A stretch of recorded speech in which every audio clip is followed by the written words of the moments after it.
Hello, good afternoon. My name's Will Lowe. I'm from the Hertie School. I'll be standing in for Slava Yankin, who can't be here this afternoon. I'd like to welcome you all to the 7th and final of the spring term CIVICA Applied Data Science Seminar Series. This week, we're very happy to be able to host Dr. Laura Bronner, until extremely recently, a quantitative editor at FiveThirtyEight, which, as many of you will know, is a data journalism website. I think that's a reasonable thing to call it, that anyone following US politics in the last few years will have found indispensable. Dr. Bronner got her PhD from the London School of Economics after a bachelor's and an MPhil from University of Oxford. Today, she will be talking about quantitative editing, what it is and how to do it. I'd like to make one organizational note first. Dr. Bronner will be taking questions at the end of the talk. So if you'd like to ask a question, you should add it to the question box, and we'll take them pretty much in order afterwards. So without further ado, Dr. Bronner, the small box in the middle of our screens is all yours.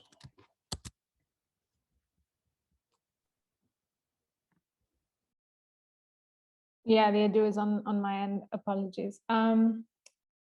Thank you so much for inviting me. I'm failing again at sharing my screen, but hopefully I will have it down eventually.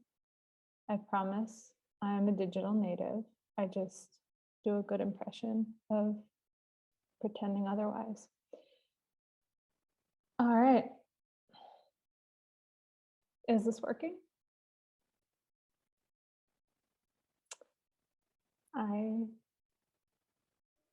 Yes, that's I'm great. going to assume it's working. All right, great. Cool. All right. So my presentation is on the art of quantitative editing, or as I like to call it, how to avoid lying with data, even by accident. So a little bit about me to begin. I just started yesterday at the ETH in Zurich as a senior applied scientist. So I'm going to be working on a hate speech project that stop hate speech, not perpetuating hate speech. That should work on that one. Until last month, I was the quantitative editor at FiveThirtyEight, and before that, I worked at Analyst Institute, which is an organization in the US working on US elections, running experiments to try and see what kind of election interventions work. And before that, I did a PhD at the LSE. So what does a quant editor do? In short, I review code, or I did review code. I guess I need to learn to start speaking about this in the past tense, so please bear with me. But this isn't like, running code. This is sort of trying to understand what the code is actually doing, whether the code that people provide is doing what people think it's doing, which isn't always the case, and whether what it is doing actually makes sense. I also consulted on research design, from journalists, but also academics, other people that we were working with, on methodology, on the kinds of data that were being used. I also talked to people about the scientific papers they were using to base their articles on. This was often social science, but especially in the past year, I'm sure you can imagine that there were also some, real science things in there, which was a little bit outside of my area of expertise, but also very interesting.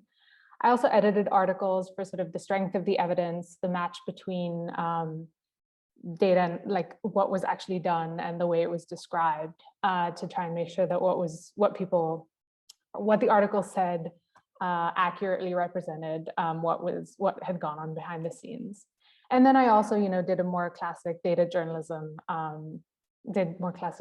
journalism stuff as well. So I pitched articles, I collected data, ran analyses, wrote all that stuff. That was also a big part of my job and a very fun part. I'm happy, I'm going to end here on the about me stuff, but I'm happy to talk about both quant editing more generally, but also sort of my slightly atraditional career path in the Q&A if anyone is interested. I didn't want to go on at too much length about that. But this talk in general is going to be sort of about how to, or like about data, obviously about data in journalism, and how my job taught me to think about how to interrogate the data that people, and including me, were using, and how to deal with data that's good enough and data that's not good enough. Yeah, I guess please ask questions at the end, but I'm also happy to take interruptions. All right, so, data, 538 is a data journalism site. What that means is people do journalism with data. They use data to tell stories, but they often work on shorter timeframes than you might be used to, or than many academics or researchers are used to. But as I'm sure you all know, data can have issues, sometimes quite severe issues. And so my job was to make sure that the data issues, or that the issues the data might have, didn't compromise the story. That was a big one. And to sort of provide a bit of balance between as much rigor as was possible, often given the time frame, but also given expertise and other stuff, and accessibility. And by accessibility, I specifically mean like we're trying to reach a much wider audience than academic journals often, and we're trying to make sure that people can understand what we are trying to say in the time frame that they usually spend looking at a chart or reading an article online, and they don't necessarily want to spend hours and hours with this. So trying to simplify and trying to make sure that people get the takeaways quickly while still being as rigorous as possible. So actually often what that meant was running more complicated analyses behind the scenes, even if what we ended up presenting was quite straightforward. It was like a difference in means, but just to make sure that the more complicated stuff actually also still supported the conclusion that we were showing. I'm not sure I had an extra bullet point here. All right. And then finally, part of my job was to try and constructively shepherd stories onto safer footing. So this is kind of a crucial difference between sort of classic peer review in academia and what I was doing. I was trying to take what people had done and make it publishable and make it accessible. And so often that meant sort of trying to highlight some parts and not others, or try to cut the complicated bits or the less rigorous bits or whatever, and focus more on the better bits. And so that I'm emphasizing the constructively here because that was something I had to learn to really try and focus on, because that was not the training that I had, but I found that it was both very important and something I wish academia had more of. Anyway, so there's no perfect data. They're essentially, as I see it, you can argue with me, of course, two options. One is it's good enough for what you're trying to do with it. And what you do then is you should understand its caveats, make sure you don't overclaim. The other option is it's just not, for whatever reason, not good enough for you to do the analysis or do the stuff that you wanted to do with it. What do you do then? You don't use it irresponsibly. And what I tried to do here was, especially when it is data that people are interested in or that has come up to use, to try and explain why it's not good enough, to try and make the issues the story. Apologies that my screen is not doing the best thing it has ever. Okay, so the way that I tried to approach this when I was talking to people is I tried to sort of make clear that your research question, data doesn't exist in the abstract. What's important about it is that it matches the question you're asking of it. So a lot of what I was trying to do was I was trying to understand the data's provenance, interrogate the data to find out about its origins, its flaws, its idiosyncrasies, in order to find out, is this data adequate to answer the question? How can I make sure I'm not asking too much of it? What can and can't I say considering the data that I have? And I want to stress here that, this was often quantitative, but it really did require a qualitative understanding to answer these questions. And one of the big advantages of being at 538 was that I was working with, journalists who are by training kind of people who have a lot of this qualitative training. They're people who call up experts and talk to them, or call up sources and talk to them. And so that was a great resource. I'm going to talk a little bit later about instances in which that was particularly useful. So, okay, so say you're interrogating the data. What does that mean? Well, for one, the data's origins. Where did the data come from? How is it collected? Was it downloaded or scraped or collected by hand? That's obviously not the best option. Could there have been a collection error? Could things have changed since you collected it? So this is The Economist for a while, I think, had like a self-correcting, smoothing polling average or something that changed over time. So depending on when people accessed it, it was different. So that caused some issues. There are also, sometimes the answers to these questions are not as straightforward as you might think. There are times that I ask people, where did this data come from? And they said, oh, I'm not sure, I found it on my computer somewhere.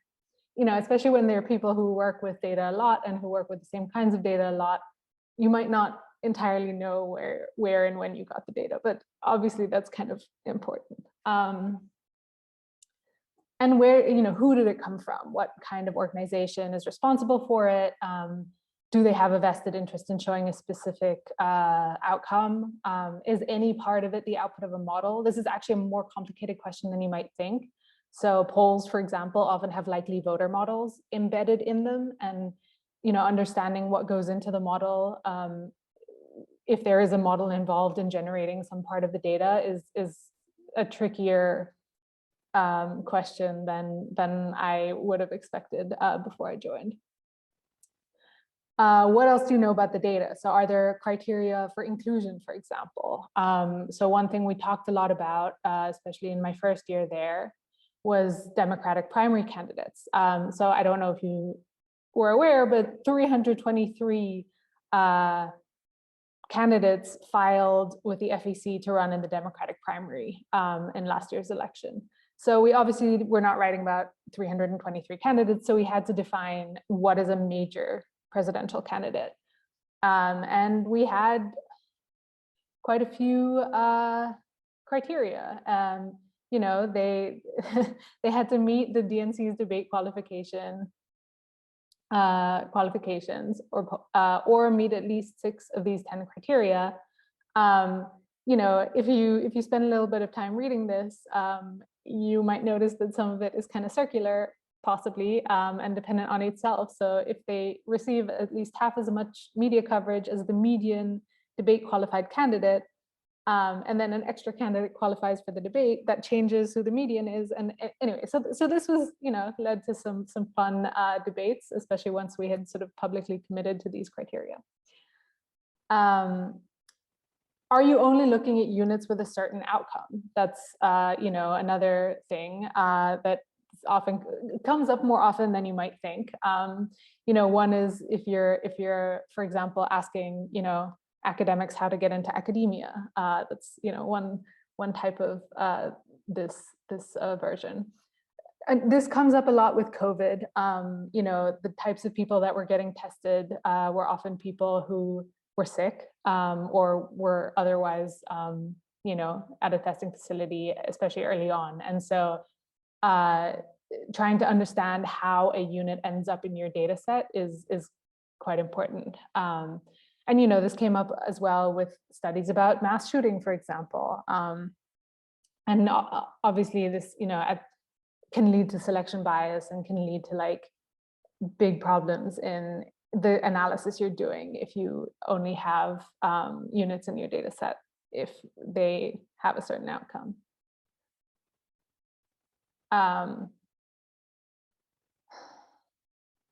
Sorry. Does your data combine multiple sources? And if so, are they matchable or combinable? So this is Atlanta. These are different definitions of Atlanta. You can see that the census place, which is the red bit, is a lot smaller than the urbanized area, which is purple, or the metropolitan statistical area, which is in blue. And obviously, what definition you choose has consequences. So, the further the bigger the definition, the less dense the areas that you're including are. And so depending on what you're trying to do, that has important consequences. And you obviously need to be careful that if you're combining different sources, that they're using the same definition. And how is data processed? Was there any recoding, changing? Was it merged? Was it subset? There was one case I remember when I was going through someone's code and I realized that they were dropping about a third of their observations. It didn't change their analysis to include those extra observations, so that was good. But they were quite happy to learn that they had an extra, a whole extra sample that they had been dropping. The biggest thing that I learned is basically don't be afraid to ask stupid questions. If you don't understand something, don't assume that it's your fault. It might be, but even just asking things out loud often clarifies things. People end up on path dependent tracks where they, end up using a data set because someone else used that data set or something, or make a choice because they saw it made once earlier, and rather than for a better reason. And so asking questions like, why are they doing the things that they are doing? Could anything have changed? Why are they dropping some things? Can often uncover stuff that people don't realize themselves. And are they using similar but different concepts to mean the same thing? So for example, using moderate versus undecided versus independent, those terms are sometimes used interchangeably when thinking about voters, but it's actually not the same thing at all. So if you look at respondents to the voter study group in this case, people self-identify as those things quite separately, and only very few people identify as all three. Okay, so let's say you've interrogated your data and you think you understand sort of its flaws, its idiosyncrasies. What next? Is it good enough? So essentially, as I tried to say earlier, that whether your data is good enough depends largely on the question. So to take one example, Martin Quinn scores of Supreme Court justice ideology. So this is a chart from an article that we wrote. It shows I think this is last year's or this past term's Martin Quinn scores, not the most recent ones, but the ones before. And so as you can see, there are, these are lined up along an axis from most liberal to most conservative justice.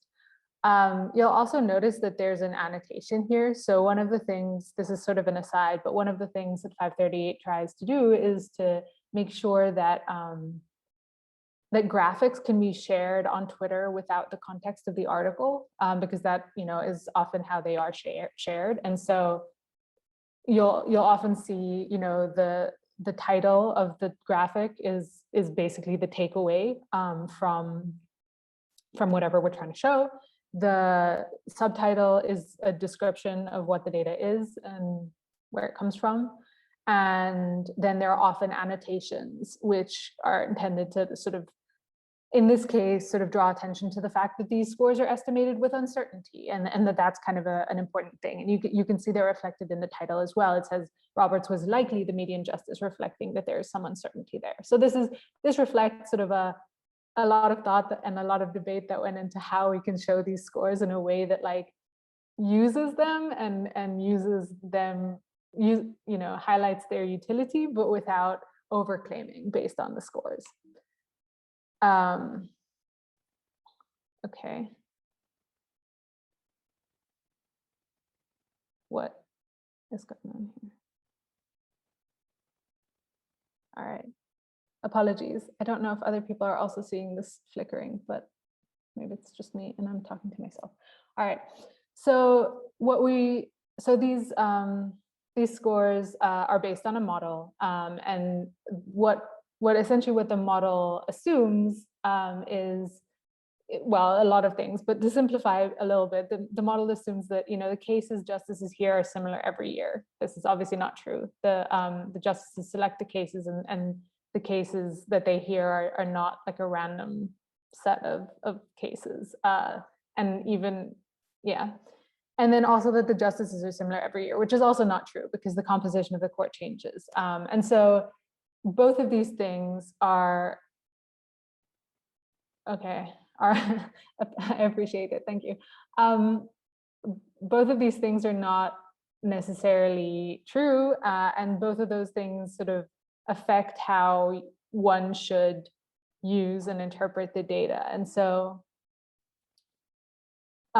what it could be used for is rank ordering justices. That's one of the things we talk to a lot of people who use these scores and have written about them and have thought about them. And so one of the things we heard quite a lot was that the rank order was something that was like generally acceptable to use, whereas the cardinal positions themselves were less reliable because they are so dependent on the caseload and the composition of the court. And so this is a graphic from the New York Times. It shows Republican appointed justices who, according to these scores, drifted left over time. And they were sort of highlighting John Roberts here in particular to try and make the argument that Roberts has drifted left over the years. And that's not really, I mean, it's so dependent on the composition of the court that this is not really, I think, a fair thing to say. This is a graphic, just so you don't think I'm just picking on the New York Times, although, they should have a Quant Editor, just putting that out there. But we've made similar mistakes. So here you can see that we also are showing these scores over time, which, as I said, possibly not ideal. We could have possibly thought about adding the confidence intervals here. At that point, it becomes a very busy graphic. This was a negotiation with the Viz team. The Viz team is fantastic, but their expertise is a different one than mine was. And so those were often the conversations we had. And so what we settled on at the end of the process was this graphic, which I think, shows the ranks of the justices, still using the Martin Quinn scores, but using the rank orderings rather than the cardinal scores. And so the point we were trying to make here was, as you can see in the title, is that Justice Ginsburg's replacement could be the third biggest shift in the court in the modern era. And in fact, it seems likely that that was true, although, we're still obviously seeing how this will play out. But you can see here that Roberts' shift over time is less prominent here than, for example, here, and that's in part a result of using rank rather than score. All right, so for a case study, I wanted to dive a little bit deeper into one case.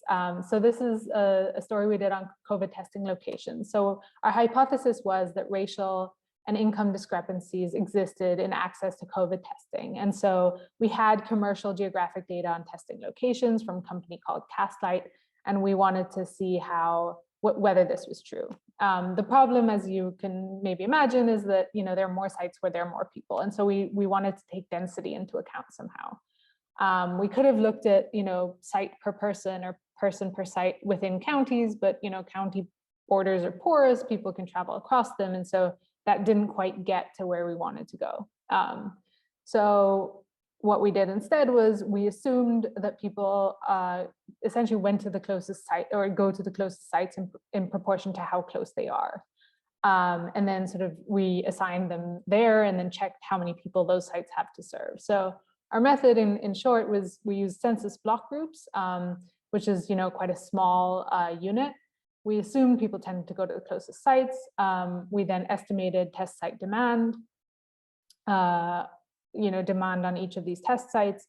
We then sort of used that metric to estimate the need in each block group. And then we could compare across different types of block groups. So this, seems pretty straightforward the way I'm describing it now, maybe, hopefully. If I've done a good job. But this process was quite a long one and involved quite a lot of thinking about what we were trying to get at and what we were trying to define. I mean, there were a lot of variables here. There was race, income, density, state. Then what we were actually looking at was access, and access could mean, how close is it to the nearest test site, or it could mean, maybe you're really close to a test site, but then there's always really long lines. And so that is also not exactly accessible. And so that's essentially what we're trying to do. These are just some of the beautiful, beautiful charts that I was making when I was trying to understand the relationship between these variables. So this is demand on test sites by race, by state. We realize that census block groups are quite a small unit, and so there are quite a lot of them. And so, in a regression, everything is significant, but that's not perhaps exactly what we were trying to get at here. So yeah, we broke it down further by income. Yeah, so we made decisions like we, focused on cities to try and control for density in some way. We then focused on comparing majority white, majority black, majority Hispanic block groups in order to avoid having these continuous variables. We also incorporated income in addition. Other problems we ran into, shape files. So this is Philadelphia, obviously. You can see that the two green dots that are slightly outside of the boundaries here are ones that, according to one shapefile, were being placed in the city, but according to the other shapefile, were not in the city. So what does this mean? Essentially, the green shapefile here is the one on the right here, was the one that we were using for the test sites. And as you can see, it was not as high resolution enough. And so those two sites were actually in Camden, but were being placed in Philadelphia by this test site. Here is New York, according to two different shapefiles. So that you can see that one is a lot blobbier than the other one. And this has consequences. So here are the maps using the two different shapefiles that I just showed. And so you can see that on the blobbier one, using the blobby shapefile, Northern New York, like Harlem and the Bronx, are missing a lot of test sites that essentially just like fell into the sea because they were not, or into the river because they were not actually included. And so that affected the analysis. I mean, it essentially meant that the test sites that did exist there were being assigned more people because some of the test sites were being dropped. So that was something we had to realize. Another thing we ran into was urban area boundaries. So this is the Miami urbanized area according to the census. But these were the block groups that I was including. And the reason for that is that, some of the block groups touched the outline or the outside of the urbanized area. And that was obviously not ideal. I was including like large portions of land that have very few people, but also that were not really within the urbanized area. And so the decision we ended up making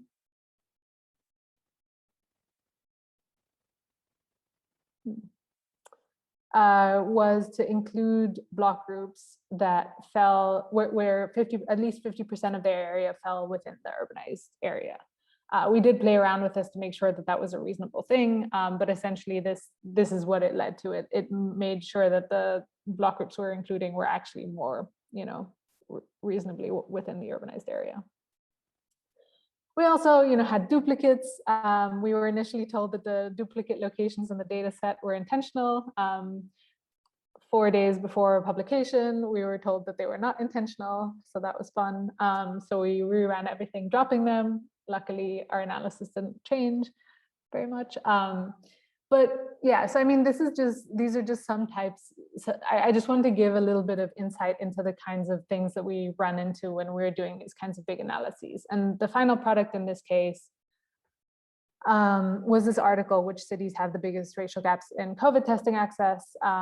We showed these maps of the different cities where we broke out the block groups into majority white, majority black, or Hispanic to try and show that the latter group had busier test sites essentially, or higher demand.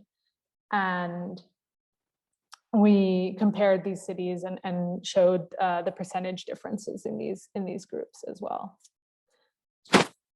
But in addition to that, we wrote a separate methodology post with all the details that I described here, not all the ways that it had gone poorly, but sort of the details of the method. And in the main piece as well, we emphasized a lot of the caveats. So for example, that the demand metric was estimated rather than measured. We didn't count the number of people walking in to these places, and that the location data was not fully current at the time of publication. It was about a month old. And it also wasn't fully comprehensive, just because a lot of sites were pop-up sites and they were incredibly hard to keep fully current. And so we tried to make sure that this was in the main article as well. So even people that didn't read the methodology post would hopefully have read this. It was quite high up in the article. And we also tried to make sure that the maps that we showed highlighted regions rather than specific addresses. We didn't show testing locations on maps to avoid, telling people that there's a testing location there, and when we weren't 100% sure that it would still be there at the time of publication. And really importantly, we triangulated this with a lot of on-the-ground reporting. I mean, it was a really big endeavor. We worked with ABC reporters. And this is kind of what I was talking about with regard to the quantitative and qualitative combination. We were really lucky to have people with these qualitative skills and expertise. And so we were able to make sure that the stuff that we were saying was, also reflected on the ground and by, confirmed by people who were actually seeing this. And we also did some additional analyses as well. Okay, so that's data that's good enough, even though it has, as always, caveats and stuff like that. So what happens when data is not good enough? So early COVID-19 case/death data was, to my mind, a very good example of data that was just not good enough for a lot of the stuff that people were using it for. So there were a lot of examples of reporting on just how incomplete it was. And obviously we were still reporting on the numbers that existed, because you can't not. But I think it's one thing to be reporting about it descriptively and especially highlighting the caveats, and it's quite another to do things like trying to show whether local lockdowns affect COVID test rate or COVID positivity rates or even COVID case rates, right? Which is so dependent on who is being tested, the criteria for testing, all that stuff, that I was just very unwilling to publish anything that made any kind of claim like that, at least early on. And this is kind of one of the things that we tried to do when data that is being used widely is not as good as we would hope. One of the things that we tried to do sometimes is to take a step back and explain that the data is unusable. So we wrote an article called "Why It's So Freaking Hard to Make a Good COVID-19 Model." This was in part a response to us being asked as a site, well, you guys do modeling, why don't you model COVID? We didn't model COVID because it was very hard to model COVID. I was trying to explain just why that was and all the variables that went in would have to go into this kind of model, and just how much uncertainty surrounded all of these variables, especially the interaction between them. And this is what led to this article. This is a sort of a simplified diagram showing just all the variables that go into modeling something like the total estimated deaths that COVID-19 would cause. And there are just so many factors that go into this. And we realized that trying to delve a little bit deeper into just what was happening and why they were so bad would possibly be of interest to readers. And it was, and we we ended up having a comic version of this drawn by Zach Wienersmith, who went into just how we thought about this and why we decided to make this the subject of an article. For another case study, we also did a big investigation into police misconduct settlements. So we sent Freedom of Information Act requests to 50 cities. Sorry, I'm switching gears a little bit from COVID. And the aim here was to find out, sort of, firstly, how much money do cities spend on police misconduct settlements? Secondly, are there cities that are better or worse than others? And thirdly, are there cities that are improving or that are getting worse? And just to spoil this a little bit, the data did not let us answer all of these questions. But we still, we still wrote an article, we still made all the data public to try and show why that was. So what was wrong with the data? Well, firstly, we didn't know if we were getting all the misconduct settlements. So cities included different definitions in what they gave us. Many didn't provide definitions at all. Some had extremely vague categories.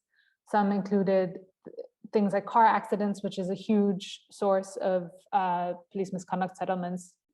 Police get into a lot of car accidents, and those can be quite costly. There are employment settlements, there are slip and fall cases, there are things like sewage overflow or traffic light malfunctions and stuff. Those are not the kinds of misconduct that we wanted to include. Some just sent us a bunch of court documents. Some, gave us usable data, but explicitly said that relevant incidents might be missing. And there was just a lot of discretion that people had when they were entering this data regarding how to categorize incidents. And often we just didn't have a lot of information about the individual incidents, and no standardization across cities or even within city over time. So these are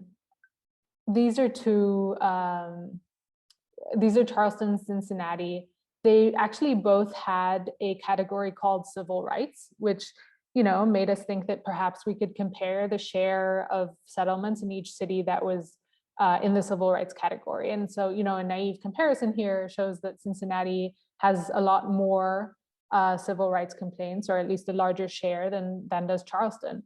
But once you look at it, you can tell that Charleston also has just a lot more categories, including one called false arrest, which can include things that perhaps in Cincinnati would have been categorized as civil rights complaints. These categories are also kind of not that descriptive. For example, Cincinnati has a category called litigation.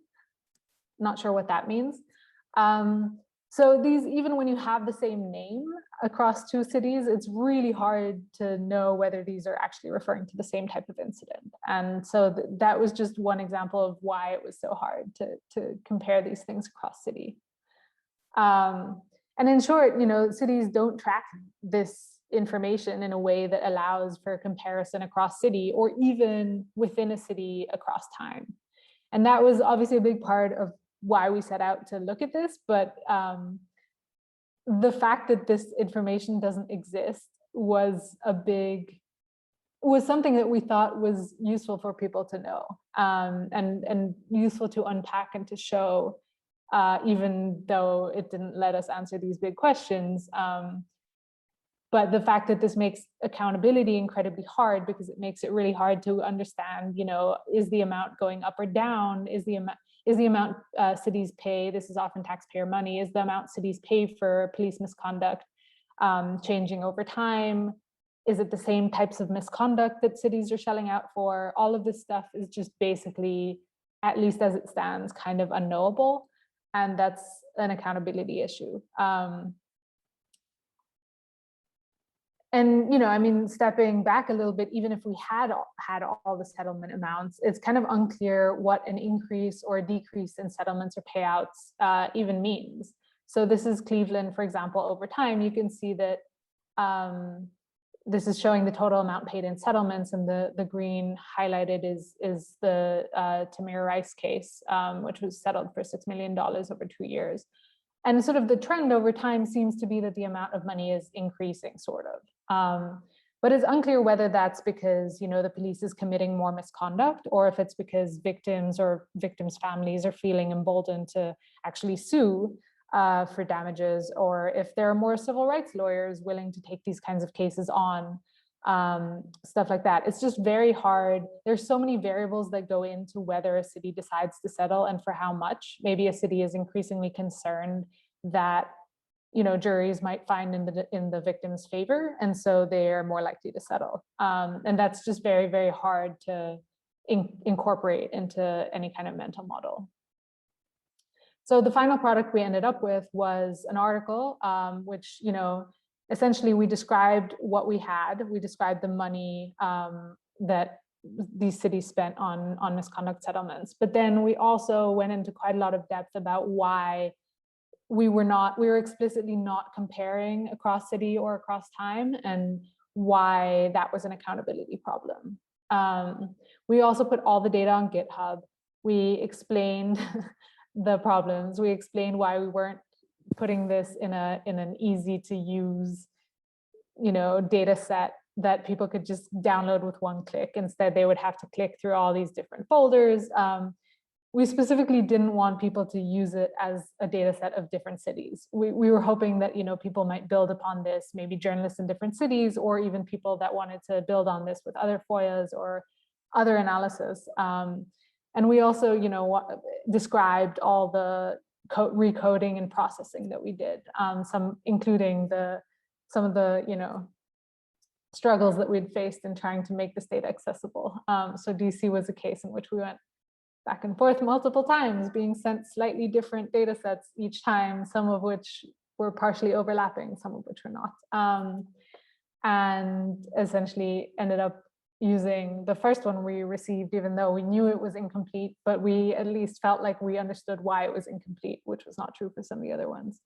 Richmond was a case where we actually were only given 4 misconduct cases initially, and we talked to a lot. It seemed very low for a city of that size. We talked to a bunch of lawyers, all of whom said, yeah, it's very low, it's probably not right, but none of which were able to actually point us to things that we had missed.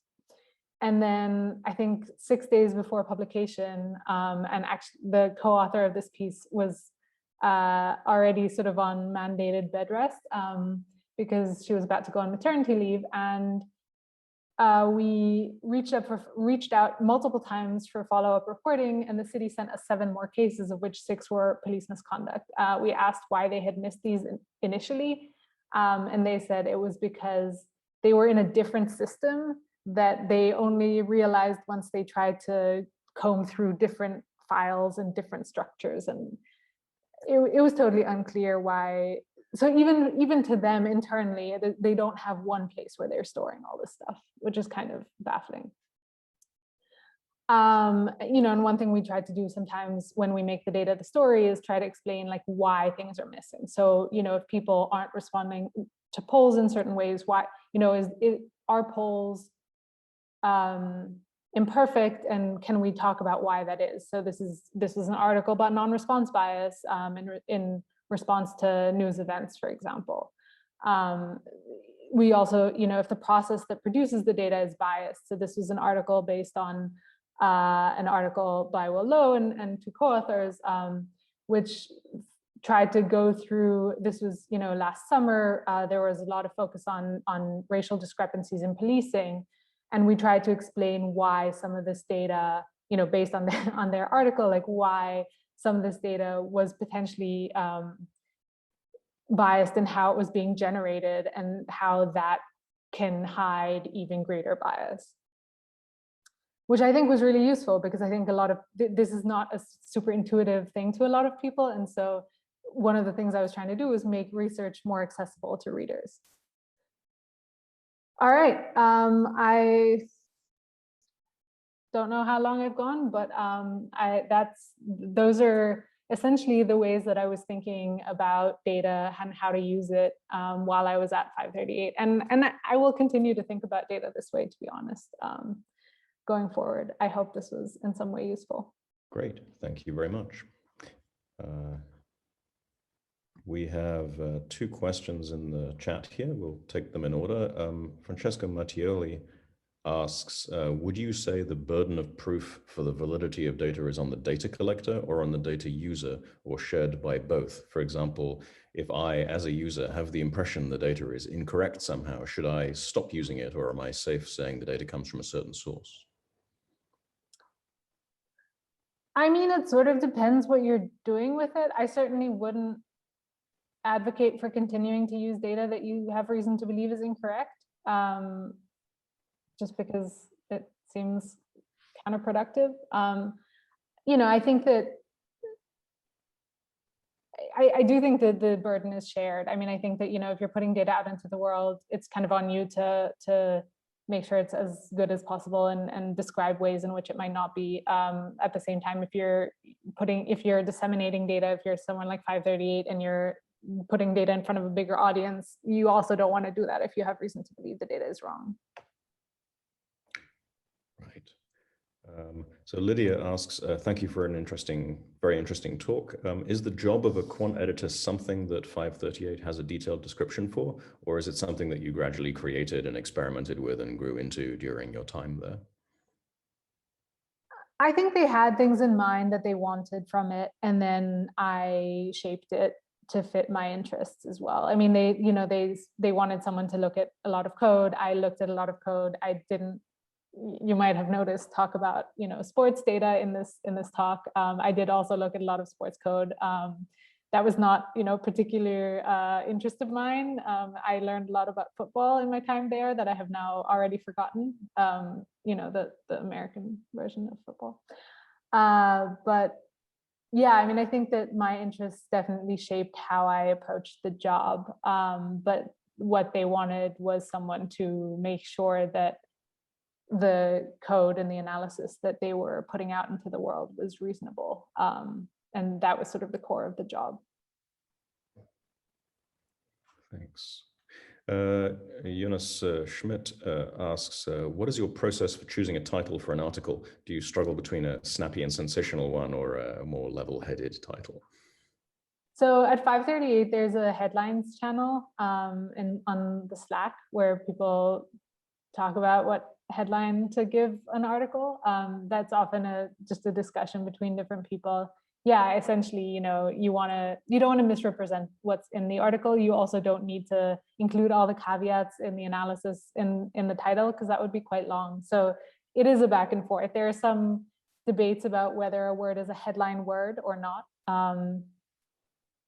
I tried to make things like counterfactual a headline word, and I was shut down. But it's a negotiation. Okay, that's upsetting. Okay. I know. I agree.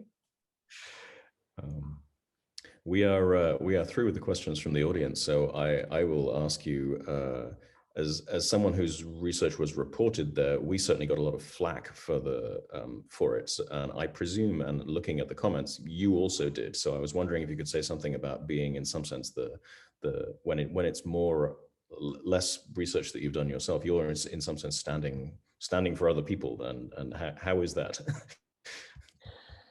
Yeah, I mean, that's a good question. I apologize for the flack that you guys got from us sending people your way. So, I mean, this is an interesting thing because it actually gets to a debate that we had quite a lot when I was there, which was when we are not doing our own analysis, but we're highlighting someone else's analysis, how much vetting of that do we need to do? Or what is our responsibility there? And essentially, I tried to do as much vetting as possible of it. At least, in this case, there was an article I was quite familiar with and thought a lot of, thought very highly of. But there are other cases in which, we're reporting on complicated models. I did often try to make sure that it was a reasonable thing to report on credibly, especially when it was a thing that we were featuring, as in that case. Often what we would do is sort of feature multiple different papers or something, and in that case I think there was more of a sense of okay, we're also asking experts in the field what they think, and it's more of a traditional science reporting. But when we were featuring one piece of analysis, we generally did try to make sure that we found that analysis to be credible, because we were in a way in a sense endorsing it by featuring it so prominently. And so that was a thing that I spent time on, trying to work my way through papers to try and understand them. Yeah. Right. So now would be a good moment for anyone who feels like they have a question just burning but somehow untyped. This is that moment. In the meantime, I'm going to ask about when are we going to see counterfactual in the headlines? Well, it's no longer my responsibility, I'm afraid. Please direct your tweets at Nate Silver 538. Please don't.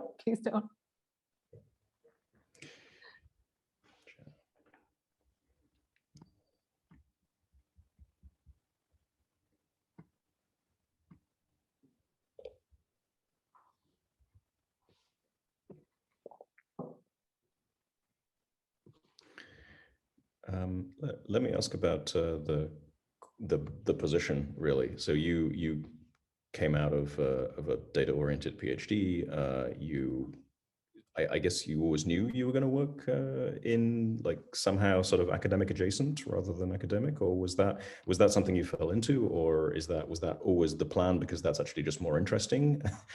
Maybe yeah, good questions. I did not always know, but I felt pretty quickly that academic life was not exactly what I wanted. I like working collaboratively with other people. I like working on a bit of a faster pace than certainly my academic work was progressing on. Don't want to cast aspersions, but certainly I didn't have as great a time during my PhD.